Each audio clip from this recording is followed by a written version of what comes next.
Welcome to my channel commerce guide Ram sir. আজ আমরা শিখব ইনকাম ফ্রম স্যালারি, একটা important point, lump some amount received from provident fund on retirement, A tax treatment. Provident fund four types: recognized provident fund, unrecognized provident fund, statutory provident fund, public provident fund. Employees contribution, RPFA fully exempt, URPFA exempt from tax, SPFA fully exempt, PPFA fully exempt. Employers contribution, RPFA fully exempt, URPFA taxable as salary, SPFA fully exempt, PPFA not applicable.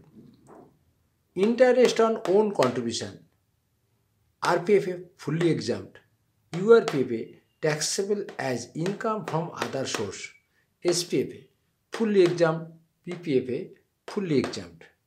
Interest on employer's contribution, RPFA fully exempt, URPFA taxable under the head salary, SPFA fully exempt, PPFA not applicable.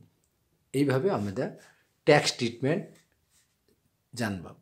আশা করি তোমাদের ভিডিওটি ভালো লেগেছে এবং খুবই important, এবং তোমরা চ্যানেলটি সাবস্ক্রাইব করো এবং লাইক করো। Thank you for all.